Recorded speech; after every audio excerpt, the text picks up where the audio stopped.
région des Savanes, à Panabagou, la coopérative Moenib s'est engagée dans la production des farines enrichies à base de céréales locales. Cette initiative répond à un double objectif: lutter contre la malnutrition infantile tout en renforçant l'autonomie économique des femmes à travers la création d'activités génératrices de revenus AGR. Je m'appelle Yendou Bouam. Je suis la présidente de la coopérative Moenib. Nous sommes 13 femmes et nous avons appris à fabriquer des farines enrichies avec du soja, du moringa, du néré et de la patate douce à chair orange grâce à une formation du FSRP. Nous vendons ces farines aux dispensaires pour les enfants malnutris. Les femmes enceintes et nourrices aussi en prennent. Ces farines sont très riches en nutriments.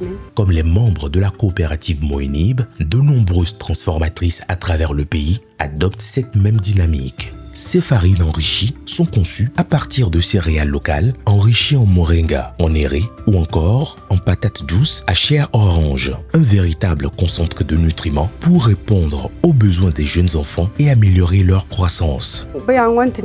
Nous produisons 3 types de farines dont Mazomo, Mazopo et Mazoré. Face au taux alarmant de malnutrition, ces farines enrichies, désormais recommandées par les centres de santé, jouent un rôle clé dans la réduction des maladies infantiles et le développement harmonieux des jeunes enfants. Avec l'arrivée de la farine enrichie, ça nous a beaucoup aidé, sauvé même. Les années antérieures, les chiffres étaient tellement importants. Au cours de l'année 2024, on a eu à prendre en charge 40 enfants.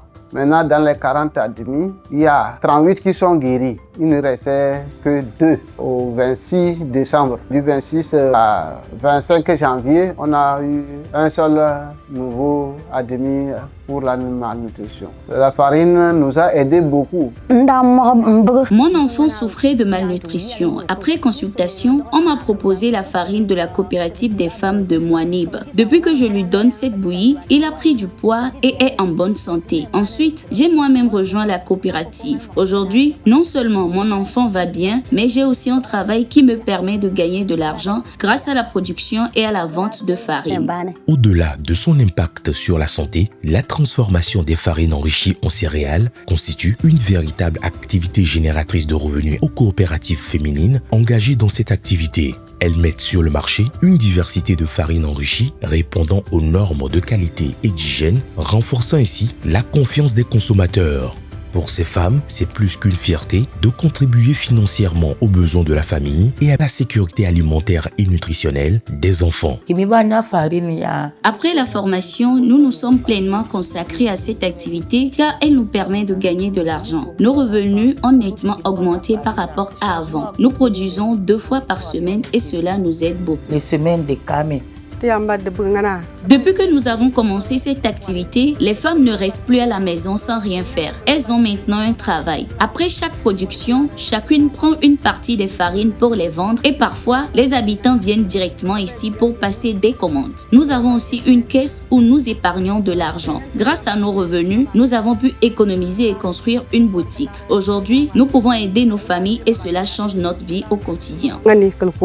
L'initiative a démarré avec la formation de 833 femmes sur la transformation des denrées à haute valeur nutritive et de 120 femmes sur les technologies de production et d'utilisation de farines enrichies pour l'alimentation infantile. Grâce à un effet multiplicateur, ces formations en cascade sur ces 2 technologies ont aujourd'hui bénéficié à 29 774 personnes, dont 25 606 femmes, représentant 86% des bénéficiaires. Par ailleurs, 60 unités de transformation ont adopté ces nouvelles technologies en faisant une véritable activité génératrice de revenus. Parmi elles, 30 unités ont bénéficié d'un appui renforcé comprenant la dotation en emballage étiqueté pour une meilleure commercialisation, la subvention pour la certification des produits par la Haute Autorité de la Qualité et de l'Environnement (HOC) en partenariat avec l'Institut Togolais de Recherche Agronomique ITRA et l'Institut National d'Hygiène INH. Au-delà des chiffres, l'autonomisation des femmes formées constitue un levier majeur de transformation sociale. Elle diffuse les bonnes pratiques acquises en encourageant d'autres femmes à s'engager dans ces initiatives.